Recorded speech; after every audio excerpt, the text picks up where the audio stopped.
into this house of history and hope, with hearts ready to receive the blessings and burdens of our neighbors, ready to share the celebrations and sorrows of our lives. Let us prepare our hearts for worship, offering our full attention to the sacred spirit within us, among us, and beyond us. Good morning. I'm Mark Astro from the Parish Committee. Each year, the Parish Committee has the opportunity to designate someone from the congregation to receive the Thornton Brown Award. There is a plaque in the Stebbins Parlor listing the prior recipients that go back to 1985. Before I talk about this year's recipient, I just want to briefly talk about the man, Thornton Brown, after whom the award is named. Fewer and fewer of us remember him as the years go by, and we surely want to keep his memory and his work alive. I'm going to just read very briefly from a biography that has been written about Thornton as we think about his traits that led us to name an award after him. Thornton Brown, 1913 to 2000. Thornton Brown, or Thorny, as he was affectionately known to his friends and colleagues, is the man for whom a distinguished service award at First Parish Church in Milton was named. He was, in fact, the first recipient of the award. While continuing the tradition of bestowing the award on deserving individuals at First Parish, we want to be sure that we remember the man and the traits for which he was honored. Dr. Thornton Brown, a graduate of Harvard College and Harvard Medical School, was an orthopedic surgeon who practiced at Massachusetts General Hospital. At the youthful age of 45, he became editor of the Journal of Bone and Joint Surgery, a post he held until his retirement in 1978. He was considered to be a meticulous editor with a high standard in science and in journalism. One grateful author wrote of Dr. Brown, "About this great man, I gave him the ingredients, he made the cake."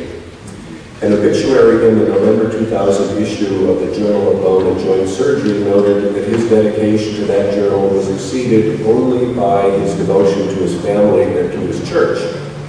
He and his wife, Sarah, still remembered by many of the older current members of the church, raised 4 children in Milton. He served on many First Parish committees, including the Parish Committee, which he chaired, but he is best remembered for his work on the Building and Grounds Committee.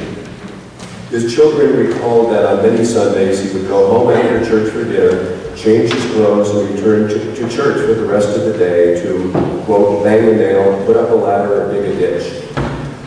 According to Natalie Elbers, who remembers him fondly. Beth Graynix remembers him as quite amazing. Rob Gray recalls an introverted, bright doctor, low-key with deep intellect, who was very involved in the church and who saw a job that needed to be done and just did it, with no need for attention or reward. A former minister at First Parish stated that Thornton was not just a pillar, he was the foundation of the church. This year, we have had the privilege as a parish committee to bestow the award on one of our members. And it is unprecedented that a member so young is receiving this award. And it has been unanimously decided that we will bestow the award, the Thornton Brown Award, on Miranda Chinman.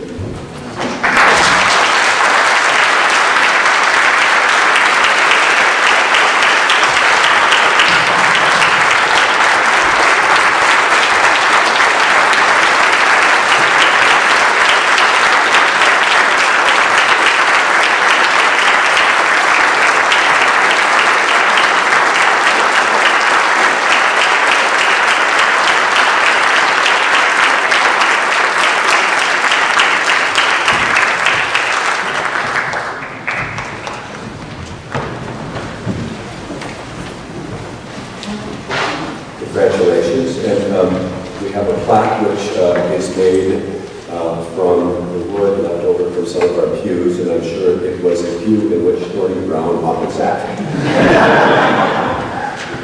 Robin is going to talk about some of Miranda's work. I'm going to talk about Miranda for a little bit. Miranda Chinman is a junior in high school, and she's a member of our senior high youth group, so it's possible that you don't know who she is. But I want you to know right off the bat, however, that I did not nominate her for this prestigious award because she is a dedicated member of First Parish for a teenager. Miranda, in fact, is simply one of the most reliable, sensitive, skilled, dedicated, enthusiastic volunteer lay leaders I have ever worked with of any age. In fact, it became clear to me that she needed to be nominated for the Thornton Brown Award when I realized that I couldn't even picture my religious education program, our religious education program, or our youth programs here functioning effectively without her. I believe if we gave out perfect attendance awards for church, Miranda might have gotten one for the past 2 years running. Even the day she had a track meet this year, she showed up early in the morning before the meet to drop off cupcakes she had made for the youth bake sale for the City Reach trip. Miranda usually arrives at church at around 9 o'clock a.m., asking simply what she can do to help, and leaves at around 2 p.m. on Sunday after youth group. She is the co-chair of the Youth Adult Committee and a motivating leader of the youth group. But many parents here at First Parish probably know Miranda because she adores all of our children. She is a regular one-to-one classroom aide to one of our children with significant special needs in the Spirit Play program. She's a religious education teacher and a regular before and after church and during church babysitter in the nursery. She has coordinated all of the children's programming for Common Hearth this year. She spent her summer coordinating babysitting for summer worship and cleaning out and organizing the religious education closets and the Spirit Play shelves. Miranda has encouraged her peers in the youth group to become more involved in all aspects of church life, from pageants to potlucks, and I know you all have noticed that. Miranda has led in the planning of multiple worship services for First Parish and is growing into a skilled worship leader. She has cooked or set up countless pancake breakfasts, dinners for 6, Seder dinners, and other special events at First Parish. Miranda also represents our church in the Massachusetts Bay District of Unitarian Universalist churches as a member of the youth ministry team. She helps other churches plan conferences for youth in the 55 churches in our district. Miranda also represents the church and Unitarian Universalism in the outside community, living out our UU values in action. She was instrumental in the planning of the City Reach trip to do the homelessness outreach in Boston this year.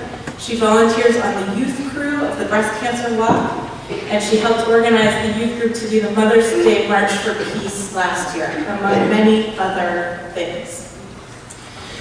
Miranda has grown into leadership in the past 3 years. She reluctantly, very reluctantly, started coming to church during Al and Kelly's age a few years ago, and her friends eventually convinced her to start coming to youth group on Sunday mornings as well, though she remained really skeptical about what this church thing was all about. She has developed from not getting what church is all about to completely embodying what church is all about. I am proud and honored not only to help present this award to Miranda with my great thanks, appreciation, and love, but I'm also honored just to know her. She inspires me to do my work better, and I am so grateful. Thank you.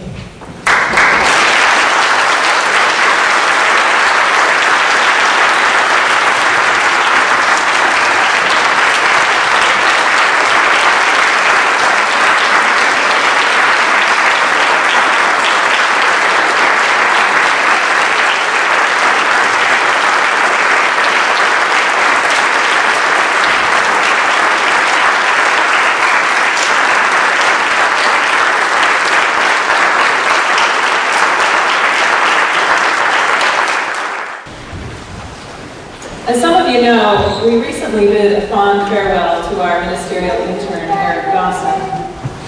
Before Eric left, we spent some of our time in theological reflection talking about his senior thesis topic, Unitarian Universalist Evangelism. Many of you may remember the spirited homily that Eric offered about the possibilities of sending our young people on missions to live their faith through service and perhaps even convert folks into our fold. As Eric and I spoke, we realized that the question of whether we could have Unitarian Universalist evangelists the way that other churches do begged another question. What does conversion to Unitarian Universalism look like? In most faith traditions, stories of big, dramatic experiences abound, and usually the founders of the traditions get the best, most embellished stories. Siddhartha Gautama, who came to be known as the Buddha, had renounced his life of privilege in order to understand the mysteries of birth, old age, sickness, and death. After years of pursuing different monastic crafts and finding all of them in some way lacking, this legend is told. On a full moon day in May, Siddhartha Gautama sat under the Bodhi tree in deep meditation and said, "I will not leave this place until I understand how to put an end to suffering." During the night, he was visited by Mara, the evil one, who tempted him away from his virtuous path. First, he sent his beautiful daughters to lure Gautama into pleasure. Next, he sent bolts of lightning, wind, and heavy rain, like we know about from last night. Last, he sent his demonic armies with weapons and flaming rocks. One by one, Gautama met the armies and defeated them with his virtue. As the struggle ended, he realized the cause of suffering and how to remove it. He had gained the most supreme wisdom and understood things as they truly are. He became the Buddha, the awakened one. From then on, he was called Shakyamuni Buddha. St. Paul, known as the founder of the Christian church, was first known as Saul of Tarsus. An active persecutor of Christians, he was leading troops on a mission to bring back as many Christian captives as possible, when just outside the city of Damascus, where he was looking forward to a night's rest, something strange happened. Everything he could see and hear and feel all around him completely changed. There was a chill wind blowing at him, a blinding night light shining on him from the heavens, the roar of great waters in his ears. He clutched at the reins of his horse, but his palsied hands suddenly couldn't hold them. He pushed his heels against the stirrups, but his ankles quaked and all power had gone out of his legs. With a great gasp, he realized that he had no strength to help himself. He fell to the ground and lay there helpless. And the roaring sound stopped, and he heard a voice, assuring but compassionate. "Saul, Saul, why do you persecute me?" Groaning, not daring to lift his face from the ground, Saul said, "Lord, who are you?" And the answer came, "I am Jesus, whom you persecute." Trembling and astonished, Saul asked a question that contained within it an immediate surrender. "Lord, what will you have me do?" The voice of the Lord replied to him, "Arise and go into the city, and there it shall be told to you what you must do." Saul's army surrounded him immediately, having seen this strange occurrence, having heard no voice but Saul's, but believing him, because as they went to lift him up from the ground, they realized by his groping that he was blind. Saul did enter the city and get further instruction. He renounced his Christian killing ways and took the new name Paul, regained his vision, and the rest is most definitely history. Muhammad became the Prophet Muhammad at the age of 40. He was a merchant who trafficked the busy streets of Mecca and traveled quite a bit, but who craved contemplation and solitude. So he would periodically disappear into a cave on Mount Hira near Mecca to contemplate. On one of those visits, he found himself overcome with a great pain and thought he was going to die. In the midst of it, he heard the voice of the angel Gabriel saying, "Proclaim!" Muhammad Muhammad replied, "I am not a proclaimer." The angel said persistently, "Proclaim." And Muhammad said, as every good prophet has always said, "What about I am not a proclaimer? Did you not understand?" And they went back and forth until the angel overcame him. He did, in fact, become a proclaimer. It simply wouldn't do for the big religious leaders not to have dramatic story of visitation or exaltation, of course. But even the regular folks who convert have always had great stories of the moment that they found God or Jesus or felt the presence of Brahman. The internet is now full of them, and they are strikingly familiar. Someone's going along with life in a particular way, perhaps not altogether happy with how things are going. The drama in the stories always changes. But they begin to consider the path that they might soon be converted to, either by outright rejecting it or by starting to question a little bit of how they might get there. They decide to try something out, a prayer, a gathering, a worship service, a meditation. Then suddenly something uncanny happens.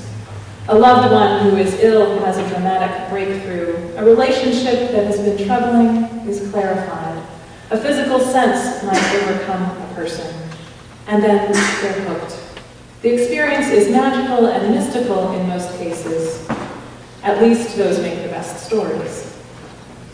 And of course, there's a lot of interest in those stories, a lot of interest in promoting and sharing them, because of course they're the best tool for evangelism. This faith changed my life, and I can tell you that it can happen for you. The belief that one has found the one true faith goes right along with that dramatic conversion experience. So the effort to convert others has been central to many traditions, both out of a sense of supremacy and out of a sense of compassion, wishing for others to have the same experience you did. You've probably heard the joke about the Catholic priest and the rabbi who were seated together by chance on a small commuter plane. The weather got bad and the small plane started to bob up and down like a roller coaster. Seeing the look of fear on the rabbi's face, the priest saw it was a perfect opportunity to try to convert him to what he thought was the only true religion, the Catholic one. The rabbi would have none of it. The storm got worse, and the plane went into a nosedive, and soon enough it crash-landed. Only the priest and the rabbi survived. The priest looked over, and to his surprise, he saw the rabbi making the sign of the cross. Elated, he walked over to him and said, "You saw the light, you converted." The rabbi, again appearing to cross himself, says, "I did no such thing. I was just checking to see if everything was still there. Glasses, belt, wallet, cigar." Like the rabbi, many of us have been quite immune to the efforts at conversion of traditional faith paths. We may have been there and done that at a previous point in life, or somehow come up against the limitations of a tradition that we once loved. Or we may generally find ourselves averse to the idea that any faith could have a single answer to everything. Or we may have had those experiences that others might call conversions and not put a label on it that could fit into a particular doctrine. We're a church that doesn't offer or invite people into a single interpretation of what an experience of profound connection or compassion or insight has to mean. We don't claim to be the only place where you can find such an experience. So really, you might wonder, what good are we? The word convert is from Latin, meaning to turn over. It's a shift in thinking or being. Conversion implies a singular act. You were one thing, then you're another. End of story. English to metric, garage into family room, dollars into euros, all conversions. But its root in Western religious thought comes from a Greek word, metanoia. Usually translated as repentance, metanoia is a change of mind and heart that allows one to begin again with a new perspective. The name metanoia might sound like a mental illness, but it is a practice that we are invited to in this religious community in a special way. Our conversion is in a lot of ways by trial and error. We're a lot more Goldilocks than St. Paul or Muhammad or Buddha. Whether we've been Unitarian Universalist our whole lives or have just discovered in the last few months, our search for a faith community usually has happened by tasting the porridge, sitting on the chairs, lying down on the beds until we find both a comfortable fit and a place where we won't be chased out the door once the homeowners arrive. The turning of our hearts is a process that happens in 1,000 little ways. It's a practice of encountering the limits of what we know and understand, the limits of our own faithfulness, the limits of our humanity. There may be some singular standout aha moments, but more than anything, we invite one another over and over again to the practice of allowing our hearts to be opened, our minds to be changed, our vision made new. Many of the folks who join Unitarian Universalist churches as adults say that upon learning about us, they realized they probably were Unitarian Universalist all along and just didn't know it. When they found us, they say it felt like coming home. Thought about in this way, our conversion is a constant. It's an invitation not to a particular doctrinal answer, but a way of being in the world that draws us into deeper community with others and the sacred. Our connection with the sacred, as we know, takes different forms among us. I may revel in contemplative prayer, and yoga might be your route to bliss. Zen meditation might be up your alley. Your neighbor might prefer to chant in the kirtan. We come here together to be enlightened by one another's experience, to understand what we hold in common, and hold a deep curiosity about what we don't share. It's here that we come to live the teaching of the poet Rainer Maria Rilke, who advised a young poet to be patient toward all that is unsolved within your heart. Try to love the questions themselves. Do not now seek the answers which cannot be given you, because you would not be able to live them now. And the point is to live everything. Live the questions now. Perhaps you will then gradually, without noticing it, live along some distant day into the answer. As we share the living of questions with one another, we do form some answers. We invite the sacred to dwell among us and make good on the efforts of our Puritan ancestors to live according to God's ways as they are known or will become known to us. We experience the change of heart, the metanoia, in every encounter here, where we're invited further down the path of our own questions. We let each other down, and we grow together more deeply by knowing ourselves forgiven and forgiving. We inspire each other by our example and know ourselves as ones whose stories and lives matter greatly. We comfort one another and learn the breadth of our heart's compassion. In each and all of those moments, we live more fully into the truth of the love that embraces us all and build lives that can be great testaments to its power. Our hearts turn. We are converted again and again. Let our hearts continue to turn ever more toward the good we seek. Let them be filled with compassion for those in need within these walls and devoted to the causes of healing and justice in our world. Let us shout from our rooftops the stories, large and small, of the movements of our lives that lift our hearts with joy and strengthen our beings with courage. Let us be changed and made new in this devotion. Let us be the angels visiting one another, inviting each other to proclaim the good we know and be patient with all of those mysteries we don't. So may it be.